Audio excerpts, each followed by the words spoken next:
Hello, everyone, and welcome to another episode of the True Blue Crime Podcast. My name is Dan, and as always, I will be your host for this episode. This is part 2 of the Son of Sam series on this podcast. If you haven't listened to part 1, which is episode 47, please stop now and listen to that episode before you listen to today's episode.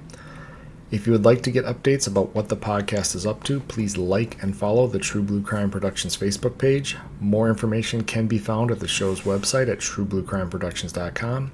And if you would like to email me directly, my email is truebluecrimeproductions@gmail.com. If you can, please support the show via Patreon. Any donation level helps, and it will help ensure I can keep making free episodes of the podcast and expand the podcast in the future. Any donations will receive a shout out in a future podcast and a thank you message from the host. Finally, for no cost whatsoever, please rate and review the show on whatever platform you're listening to it on. Thank you so much, and without any further ado, let's dive into this episode of True Blue Crime. Just to recap, in case it's been a little while since you listened to part 1, in part 1 of the series we talked about what defines a serial killer. The FBI's most recent definition is an offender who commits 2 or more unlawful killings in separate events. This definition does fit a lot of killers, but we are focusing mainly on the characteristics and early life experiences of some of the more prolific murderers. This series is not only meant to introduce the listeners to those behaviors, characteristics, and experiences, but also point out the early life of David Berkowitz, known as the Son of Sam. His combinations of behavior and life experiences early on make him the perfect example of what conditions exist that might propel someone down the path to becoming a serial killer. In part 1, we discussed Berkowitz's adoption, many witnessed traumatic experiences, and his aberrant behaviors, to include his almost 1,500 documented cases of fire starting. He tortured animals, and his emotional stability, something he struggled with already, took a further blow when he realized his adoptive parents lied to him about the reasons he was given up for adoption. When we left off in part 1, Berkowitz had just attacked 2 different women with a knife, sending one to the hospital for a week. Due to his inability to kill them with a knife, he had purchased a .44 caliber handgun and set his sights on committing murder. The first murder would occur on July 29th of 1976. When 2 female friends, 18-year-old Donna Loria and 19-year-old Jody Valenti, were sitting outside Donna's house in the Pelham Bay area of the Bronx. Donna was an EMT and Jody was a nurse, and they had just let loose that night by going to a nightclub and were talking about their evening. Around 1:10 a.m., Donna opened her door to exit the car and she noticed a man walking briskly towards her. She knew something wasn't right and said something to the effect of, "Now what is this?" when David Berkowitz removed the .44 caliber handgun from a paper bag he was concealing it in. In the same motion, he crouched down, resting his elbows on one of his knees to steady his shot. Now remember, Berkowitz had military training, and this is something that you would see out of somebody with military law enforcement training. The most unstable stance for shooting is actually the stance you see most people shoot a handgun with, which is a standing stance with the arms extended. This is because between the weight of the gun and the fact that our strength in our arms is not based on them being fully extended straight out and holding a weighted object, so it's going to produce the most amount of recoil when you fire that gun, and you're going to have the most amount of sway while aiming the gun if it's held that way. So in the military and in law enforcement, you're taught to have a better base for your shooting. So in this case, Berkowitz actually crouches down and rests both of his elbows on one of his knees, and this is a tactic that's taught in handgun shooting in the military. And this is going to give him a very steady shooting platform, which he uses to aim and pull the trigger. And this caused the bullet to strike Donna in the neck. And Jody, it's reported both ways, had gotten out of the car or was still sitting in the car. And Berkowitz aimed his gun at her and pulled the trigger. So I'm picturing she's in the driver's seat, and this passenger side door opens, And so now Berkowitz has a shot on both women. So whether she's sitting in the car or whether she's standing outside the car, I think he's shooting into the passenger compartment of the car. And as a result, she's hit in the leg, which makes me think possibly she had gotten out of the car and was standing, so that where her head and chest used to be is now her legs, and that's why she got hit in the thigh. And Berkowitz is going to fire again, and this time he misses both women. And it sounds like he at least shot 2 more times. The weapon he's using is a 5-shot revolver, and it's said in one of the source materials that he continued to pull the trigger despite having fired all 5 bullets out of the revolver. And when you do this in a revolver, you're going to continue to cycle the cylinder. You're going to keep moving it basically around the gun, but there's just not going to be any bullets that the hammer is going to fall on to cause another shot, because they've all been expended at this point. And this is something we talked about in the Valerie Ely case, where in critical incidents, officer-involved shootings, officers may shoot their entire magazine worth of ammo and not realize that they've done this. And this is Berkowitz's first shooting where that we know of, that he's shooting at another person, and it appears that his brain went into that pattern where he just continues to pull the trigger even though nothing is happening. Eventually he's going to notice this, and he's going to stand up and walk away quickly from the scene. And it said Jody laid on the horn, and Donna's father came running out of the house, and this is mainly due to the gunshots, not the sound of the horn. But he likely would have, been throwing some either clothes on or whatever, getting ready as he's hearing these gunshots. And at this point, Berkowitz has walked away quickly, and Donna's father's gonna see his daughter's condition, and his first thing is getting his daughter help. So he jumps into the car and races to the nearest hospital. But doctors attempted to save her life, but she would die from her injuries, and she would become the first murder victim of the son of Sam. Jody survived her gunshot wound to her leg and would later describe the shooter as around 5'8", weighing roughly 200 pounds, and he had short, dark, curly hair. And when questioned, Donna's father would state that he also saw the shooter earlier in the evening, as he was parked just down the street while sitting in a yellow compact car. And when police canvassed the neighborhood and talked to any other potential witnesses, they're going to learn from several neighbors that they all reported seeing the suspect vehicle, this yellow compact car, circling the neighborhood in the hours before the shooting. Police were initially at a loss as to the motive for the shooting, and this is based on the fact it was an ambush style of attack. So they thought the murder may have been done as part of like an assassination for the mob, but that the hitman had targeted either the wrong person or the wrong vehicle. And they would have no idea that this was the first of many of these attacks that would be attributed to the son of Sam. And really, for investigators, you're talking about New York City, and we'll mention a couple of times, whether it's New York City or any of the boroughs or outer lying cities, this is the late 70s. A city that size is going to have a lot of crime, is going to have a lot of homicides just by the sheer number of people that are living there. And we talked about it in the definition for a serial killer. You have to have 2 or more unlawful killings. So at this point, all they know is that they have this homicide, and they can't really determine a motive for it. I mean, there was no robbery, there was no sexual assault. It was this ambush-style attack on these 2 women. It didn't fit anything other than, as they thought, it's possible that one of these 2 women would have been targeted, but they just didn't know why, or that it was a mistake. Then on October 23rd, 1976, in a neighborhood in Flushing, Queens, a similar attack occurred. 20-year-old Carl De Niro, a security guard, and 18-year-old Rosemary Keenan, a college student, were in a parked car when suddenly shots rang out and the car windows seemed to explode. Carl was due to start a 4-year enlistment with the Air Force very soon, and he had been out drinking with friends and was offered a ride home from Rosemary, a woman he knew from college. They were sitting in the car talking when the ambush occurred.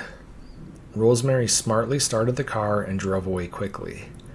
The sound of the glass breaking had muffled the sound of the gunshots, so at first they weren't sure what had happened, but soon Carl realized he had been shot in the head.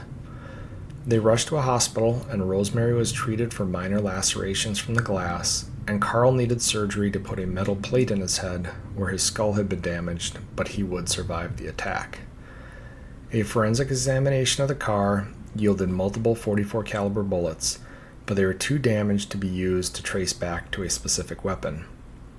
Carl had shoulder-length brunette hair, and police believe the shooter thought that because of his hair and the fact that he was in the passenger seat of the car, the shooter may have targeted him thinking he was a female. The case was not initially recognized as being similar to the July attack because they occurred in two different precincts in New York.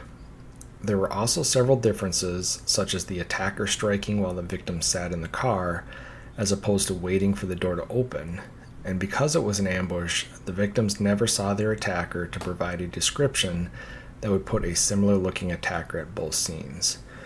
So we've got, now these two different attacks, and I understand there are very similar circumstances in these attacks, but there's also a lot of different circumstances. And again, we talked about how big New York City is, that just because two ambush-style shootings occur in this city, it's not like it's a town of 300 people where suddenly the police are going to be alarmed.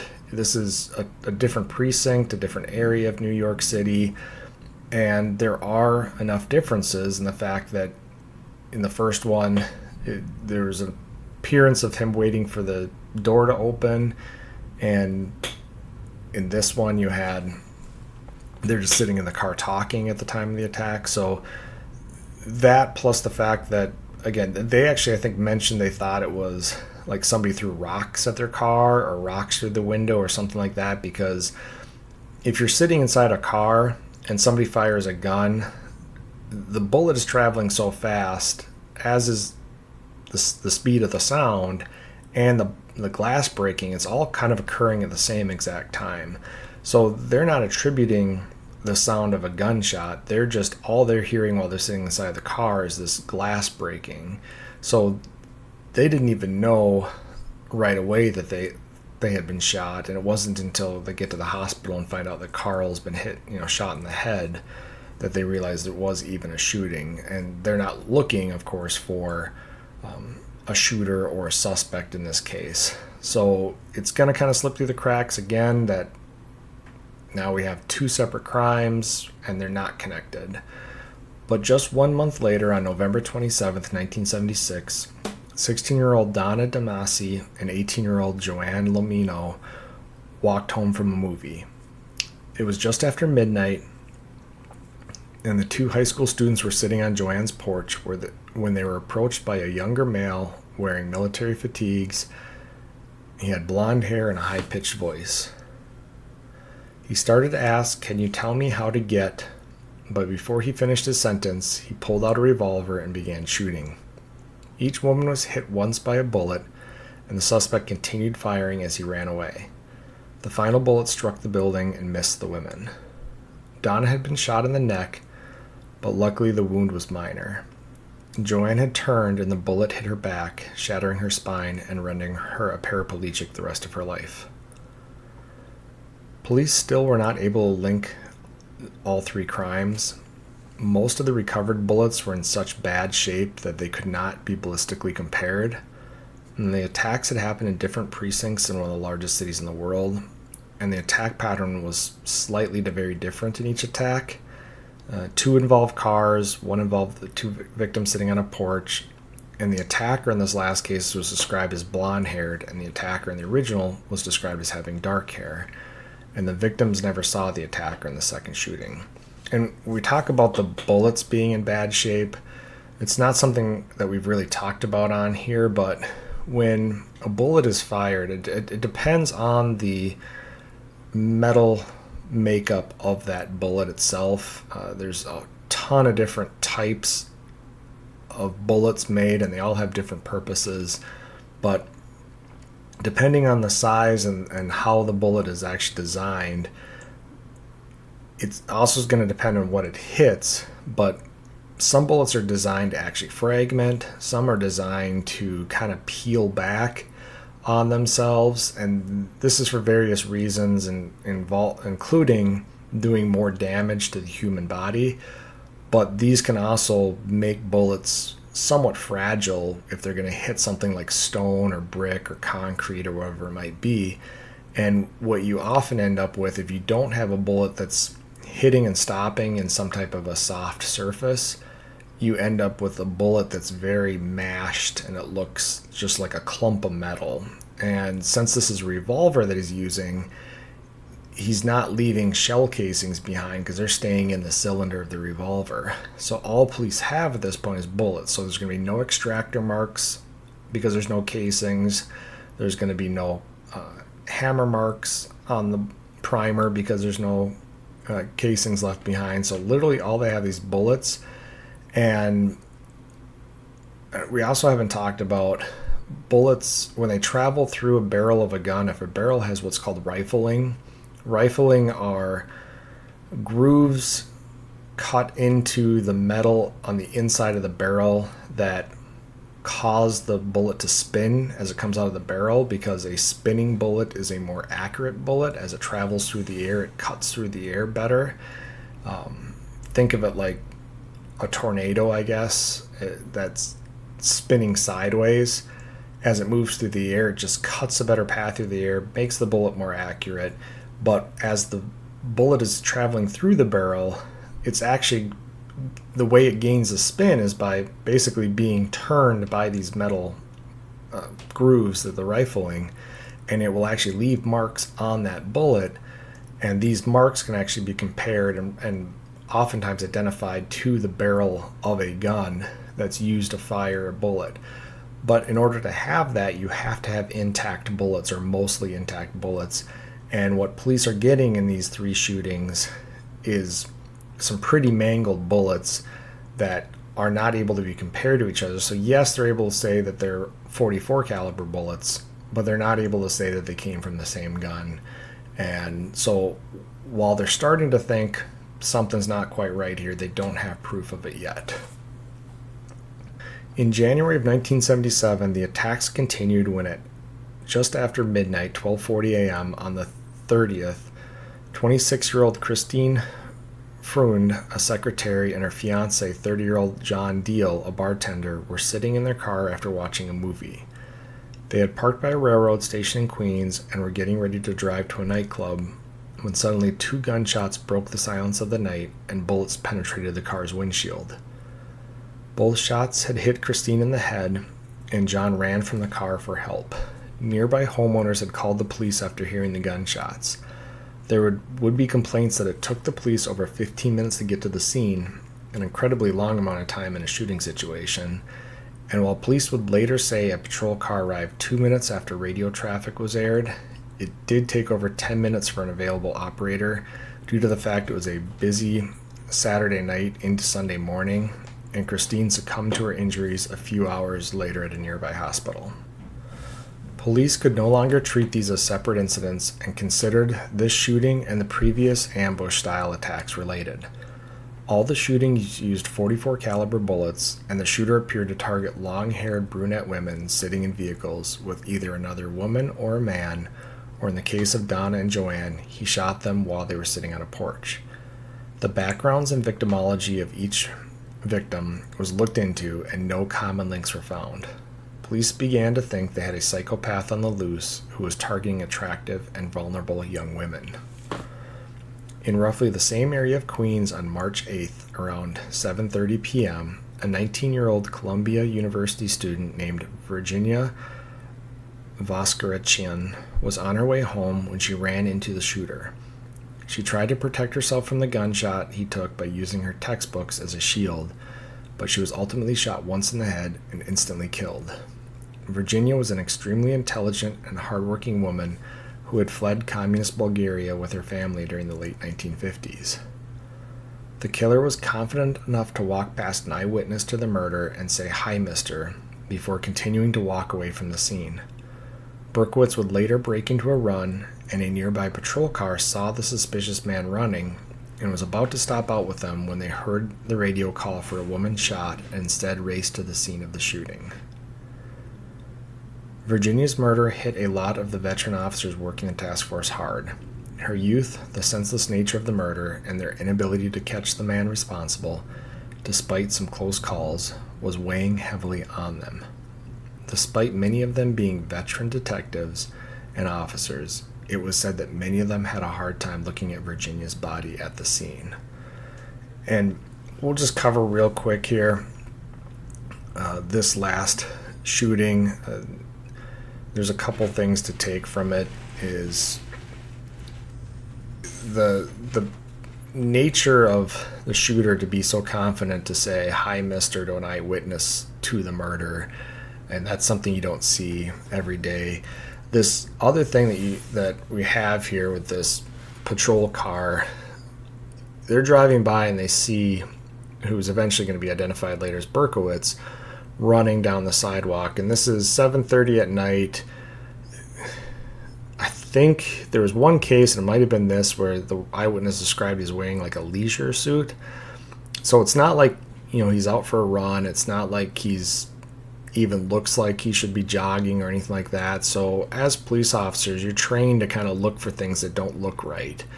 And the difficult part about this is they're about to stop out with them, which they maybe then would have identified him. And this is also January in New York, so I don't know if they were driving around with their windows down where they might not have heard the gunshot. Having worked all my years in Minnesota, there's definitely a difference between working in the summer and working in the winter. You can't really drive around with your windows down when it's negative 10 degrees out, but when it's a nice summer night at 65 or 70 degrees, driving around with the windows down, you could definitely hear a lot more. And it sounds like these officers are probably close enough they would have heard these gunshots. And maybe, they go to stop out this guy, or they're driving down there where they hear these gunshots and they see this guy running away. It's a different story. But with the windows up and you don't hear the gunshots, you see this guy running, think, maybe we should stop out and talk with him. And then you hear we've got a female down, possible gunshot. You forget all about that guy, and now you're driving quickly to the scene to see if you can save her life. And this is very similar to how they almost caught the Zodiac.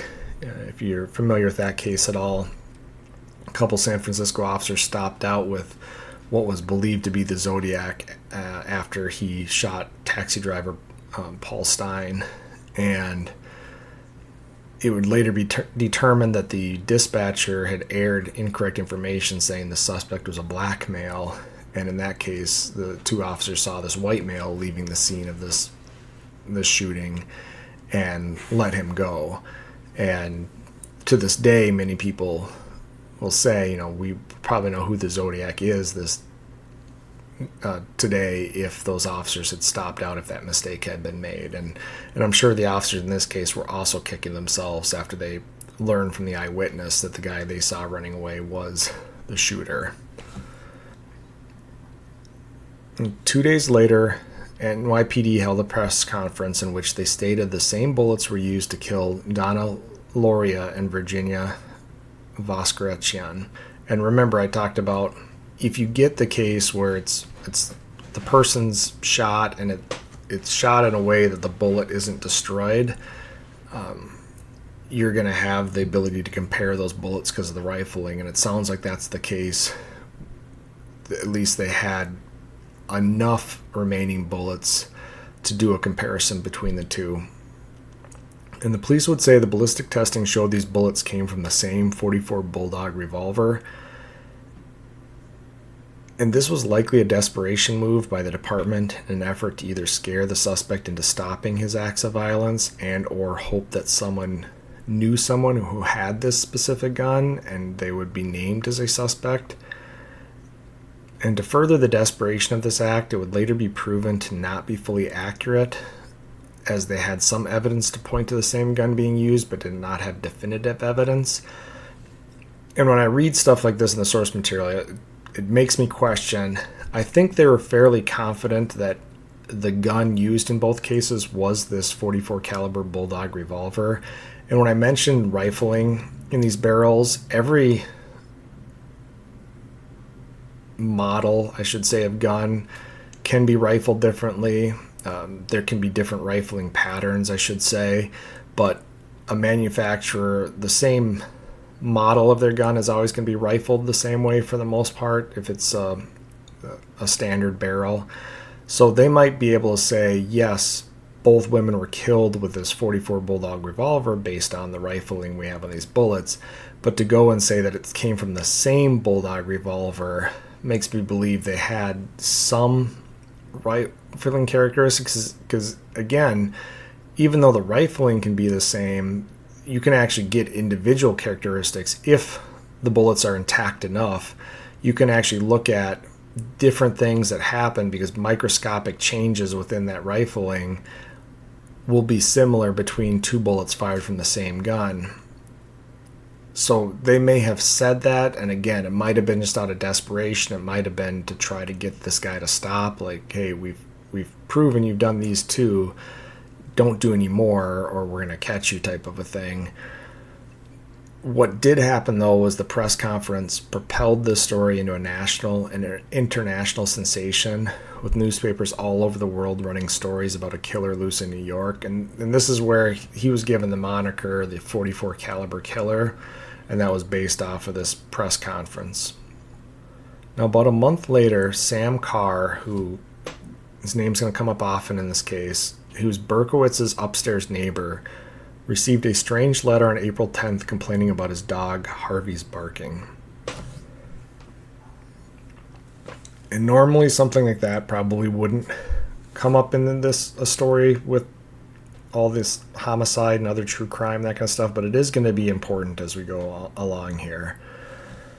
And on April 17th around 3 a.m., Berkowitz returned to the same area as his first shooting and ambushed another car. Sitting in that car was 20-year-old Alexander Asau, a tow truck driver, and 18-year-old Valentina Suriani, a college student. In this instance, another car pulled up next to them with its window down, and the driver shot into the car several times. The shooting occurred only blocks from the murder of Donna Loria, and residents were quick to call 911 after hearing 4 gunshots in the quiet of the night. Police found Valentina dead in the driver's seat of the car with a gunshot to the head. Alexander had been hit twice in the head and was still alive, but died shortly after at the hospital. Police would immediately link this to the other shootings due to the geography and the bullets recovered. On this same day, which was April 17th, Berkowitz would be stopped by police in the area. They don't identify him as the killer, but he is issued a citation for driving without insurance. And while searching the crime scene, police find a handwritten letter addressed to NYPD Captain Joseph Borelli. The letter was written in mostly capital letters with some lowercase letters mixed in, and the letter reads as follows. I am deeply hurt by your calling me a woman hater. I am not, but I am a monster. I am the son of Sam. I am a little brat. When Father Sam gets drunk, he gets mean. He beats our family. Sometimes he ties me up to the back of the house. Other times he locks me in the garage. Sam loves to drink blood. Go out and kills, commands Father Sam. Behind our house, some rest. Mostly young, raped and slaughtered.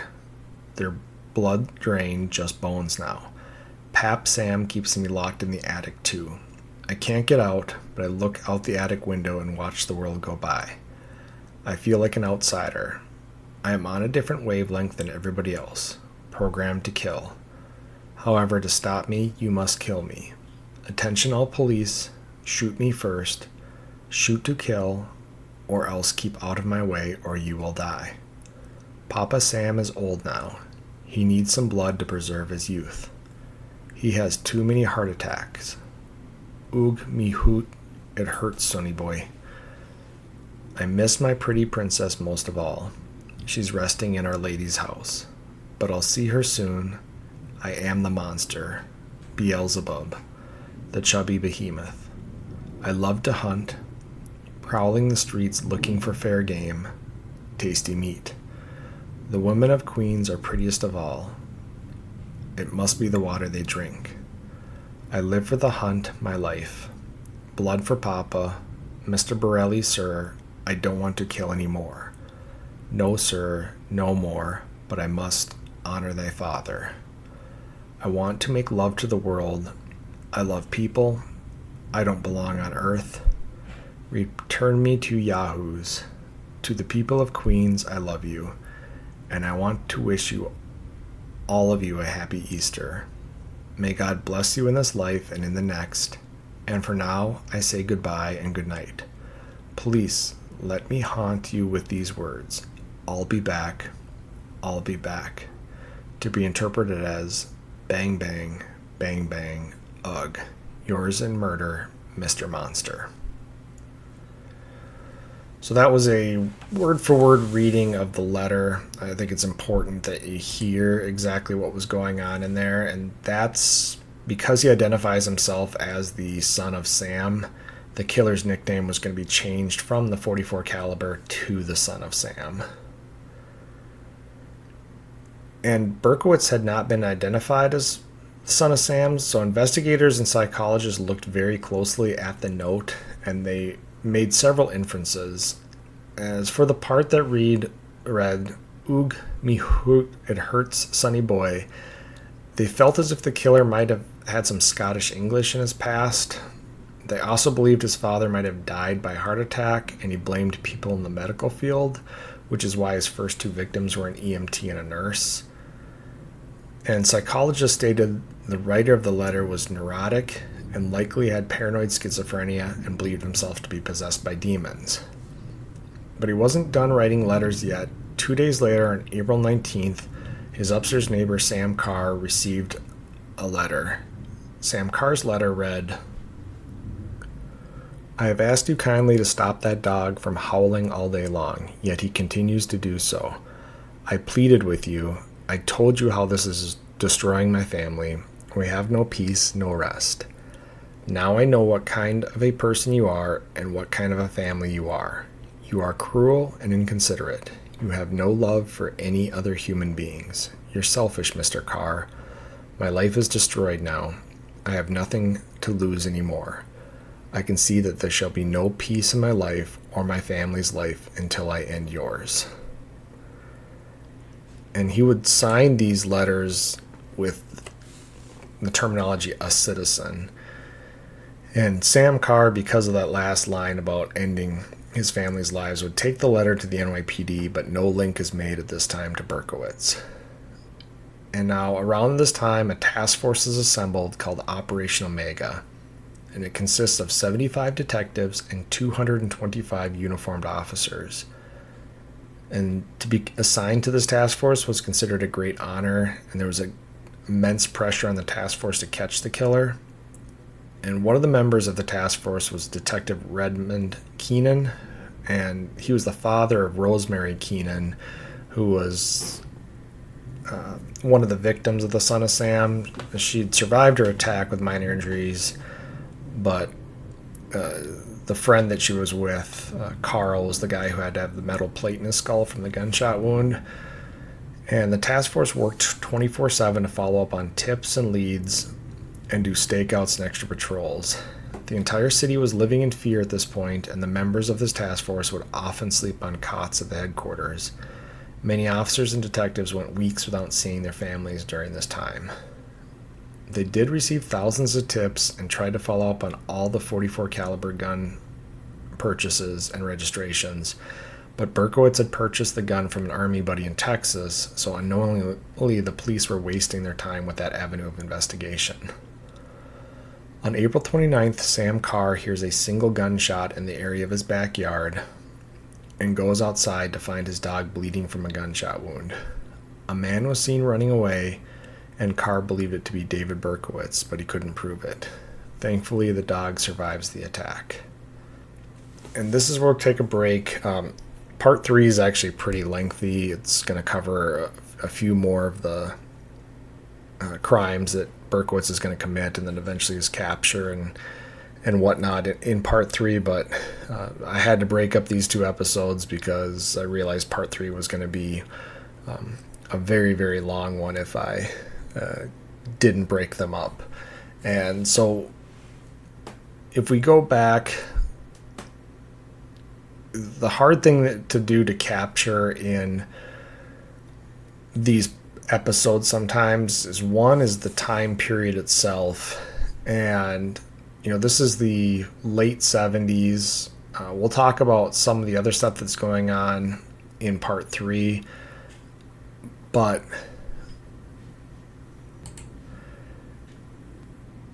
it's said that like women in New York City at this time, a lot of them that were brunette either dyed their hair or cut their hair because it seemed like he was targeting these long-haired brunette women. And we'll actually mention in part 3, there's a couple of his victims that were talking about the Son of Sam right before they were attacked. So this is something it's heavy in the media. There's news stories every night about the hunt for the Son of Sam. We talked about this task force with all of these detectives and officers that are basically living in precincts that are investigating, or the headquarters for this task force. So it's hard to capture it, but this is basically this spring and summer of 1977 are going to be kind of a reign of terror. And we'll talk about how that also kind of fueled David Berkowitz in this next episode. And then finally we have these letters. And I read the letters, but we didn't really break them down after each one. You really have to go online and see these letters because it's very unique writing in the letter that he wrote or left at the crime scene for the police to find. The letter styling itself, just the overall, I mean, it's obvious that the thought process of whoever was writing it was all over the place, but there might be a design to that, I guess, to a certain degree. And we'll discuss that more in the next episode. But these letters, anytime you have letters to the police and the media that we see in the Zodiac case, and the Zodiac case was pretty heavy in the news. It would be about 6-7 years before this occurred. And so I never saw a correlation. I guess nobody that I know of asked David Berkowitz if that's kind of what prompted him to start writing letters to the police and the media. But clearly it had the desired effect where it created this media frenzy in regards to what he was doing, and that in turn, like I said, kind of gripped the whole city in fear. So, but we'll discuss more of that in part 3, coming at you in the next episode, and that'll be the final part of this series on the Son of Sam. So, thank you everyone for listening. Stay tuned for future episodes. Feel free to write me at truebluecrimeproductions@gmail.com. You can also find me at True Blue Crime Productions on Facebook and support me via Patreon at True Blue Crime Productions. That's it for today. Thank you guys for listening. Have a great day. Goodbye.